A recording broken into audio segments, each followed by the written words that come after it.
Jadi kurang lebih tuh ketika jarak 10 meter, kemudian 9, 8, 7 meter bang, sampai terakhir tuh sekitar 3 meter. Itu yang saya yakin awalnya memang sosok bapak-bapak bang, berubah jadi sosok pocong bang.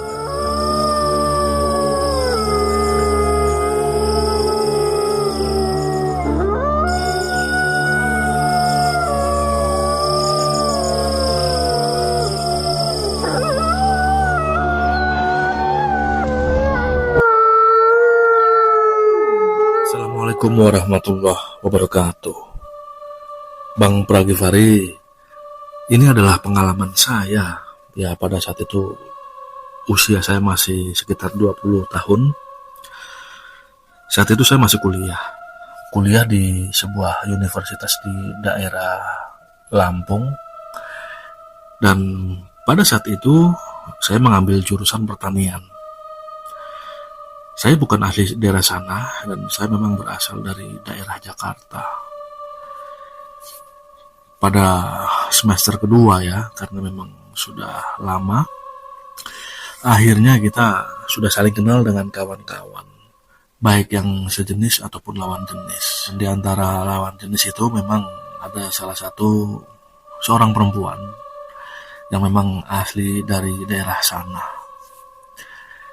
Ya benih-benih cinta pun akhirnya tumbuh dan kami pun resmi berpacaran. Tidak jarang juga saya ini ya bahasa gaulnya mungkin ngapel di malam minggu. Bahkan juga kalau pulang kampus ini saya sering mengantarkan beliau atau pacar saya.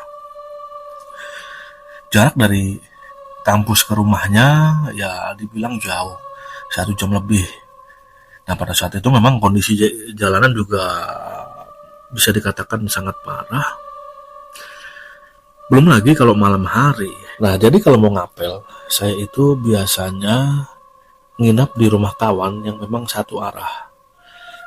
Karena begini, kalau untuk ke arah kos-kosan saya itu tidak mungkin, karena memang ya selain jalurnya yang sulit dilewati, kalau kondisi malam hari itu akan sangat beresiko. Akhirnya ya kita biasa berpacaran. Ada satu peristiwa di mana ini saya mengalami kejadian yang aneh. Jadi pada saat itu gini, kalau saya ceritakan, nah, ketika mau masuk ke rumah pacar saya ini, itu dari jalan utama, masuk kurang lebih hampir 500 meter. Harus melewati di sebelah kiri pemakaman umum yang sangat besar. Di sebelah kanannya itu adalah masih berupa hutan. Pemakaman itu kurang lebih panjangnya itu lebih dari 100 meter panjangnya ya. Baru nanti ketemu seperti gapura. Ketika gapura itu sudah kita lewati, nah, barulah nanti ada pemukiman yang ya tidak begitu ramai. Ada beberapa rumah yang memang di sana. Salah satunya ya rumah pacar saya. Namun ya tetap saja ya kondisinya pada saat itu sangat sepi sekali. Kembali lagi bahwa satu peristiwa ini terjadi ketika saya pulang dari rumah pacar saya. Pada saat itu saya pulang dari rumah pacar itu sekitar jam 10 malam. Ya karena namanya di daerah. Jam segitu sebetulnya sudah ada kode-kode dari keluarganya kalau sudah tidak nyaman lah intinya. Ya akhirnya saya pun pulang dan pamit. Saya menggunakan sepeda motor yang memang itu dibelikan oleh orang tua yang dari Jakarta. Nah saya belikan sepeda motor ya ada satu merek yang terkenal dengan label G. Pada saat pulang saya sebetulnya juga bingungnya begini, karena nanti akan sama sekali ketika sudah habis melewati pemukiman itu akan melewati pemakaman yang memang terbentang sangat panjang. Belum lagi lampu juga sangat jarang. Dan yang lebih menyedihkan, kondisi jalanan itu sangat tidak rata. Sehingga dengan lampu yang pada saat itu belum ada, istilah LED itu belum ada, hanya menggunakan lampu biasa. Ini saya dan menghindari lubang jalanan. Beberapa awal-awal ngapel itu aman, walaupun dengan diiringi spot jantung yang lumayan tinggi, belum lagi juga kita was-was. Jadi kalau saya melewati jalanan pemakaman itu, selalu posisi duduk saya kebelakangkan supaya tidak ada sugesti ada yang membonceng, dan selama itu juga aman. Inilah ceritanya. Pada saat itu memang hujan gerimis, namun rintik-rintik.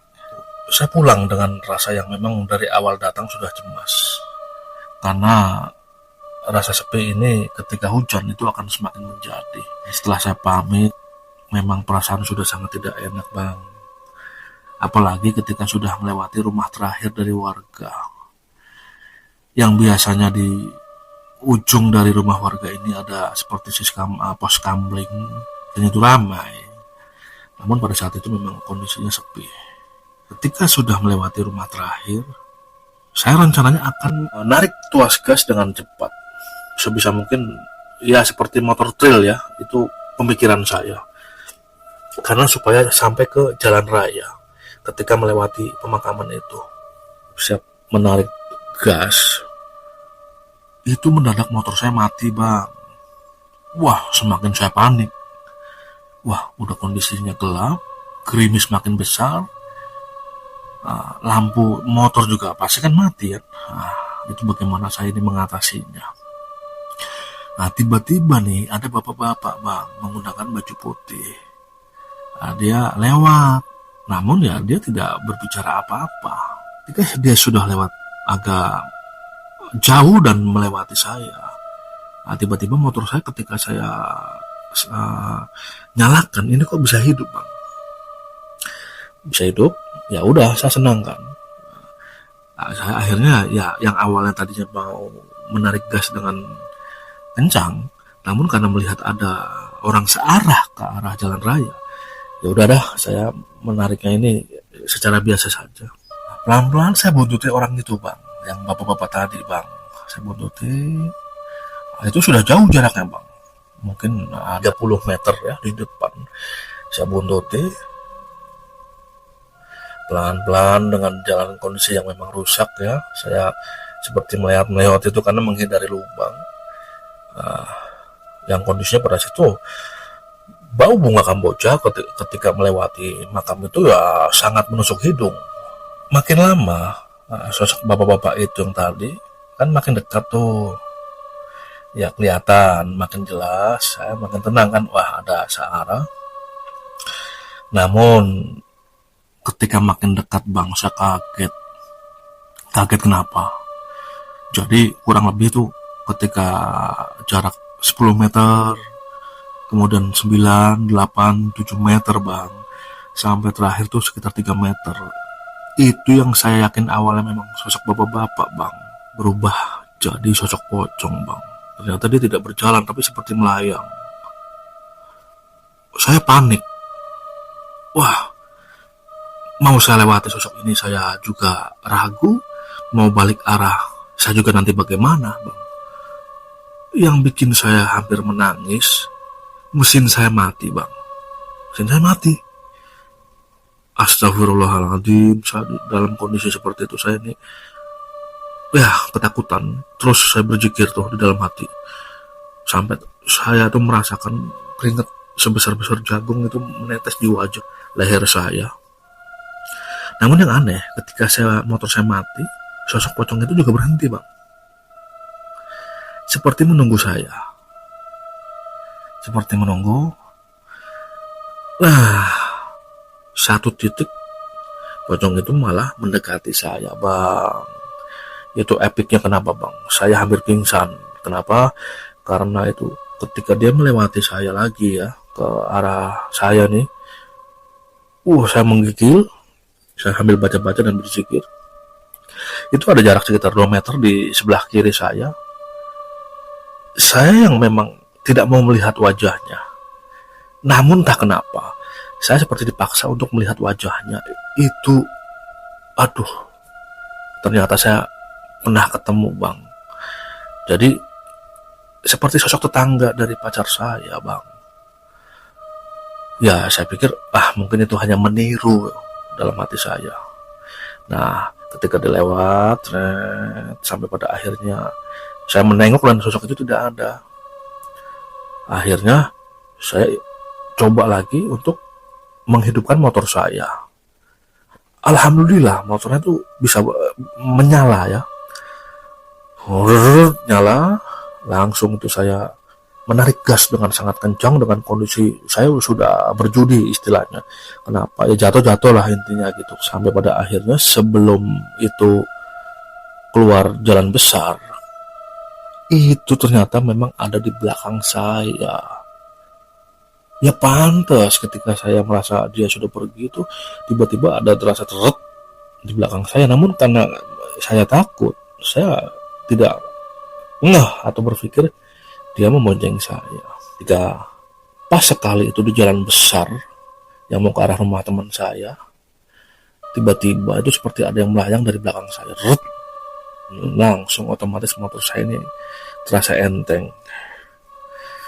Akhirnya saya pacu motor saya dengan kecepatan tinggi sampai ke rumah kawan saya yang biasa saya nginap. Nah, sampai di rumah kawan saya, kebetulan kawan saya ada di teras. Ya saya ceritakan. Nah, mendengar itu, kawan saya bilang, "Ya udah kamu cuci kaki dulu ke kamar mandi, kalau perlu tuh motor dicuci ban depan ban belakangnya sama joknya. Takut-takut itu sosok ngikut ke sini malah bisa bikin repot." Itu kata kawan saya. Ya saya pun mengikuti saran dari kawan saya. Akhirnya ya motor saya masukkan ke rumah kawan saya. Saya pun tidur. Hingga pada akhirnya, karena itu kan malam minggu ya, saya masih membahas cerita itu aja dengan kawan saya. Dan kemudian di hari Seninnya, saya ketemu dengan pacar saya. Nah, saya cerita ke pacar saya nih, ya sebut saja namanya kita panggil dengan nama Tuti ya. Ti, aku semalam digangguin waktu habis dari rumah kamu loh. Aku ngeliat pocong. Nah, kata saya kepada pacar ya. Nah, kemudian saya juga bilang lagi, kok yang aneh, wajahnya saya kenal ya, kayak bapak si A gitu. Nah, bapak A ini memang tetangga dari Tuti.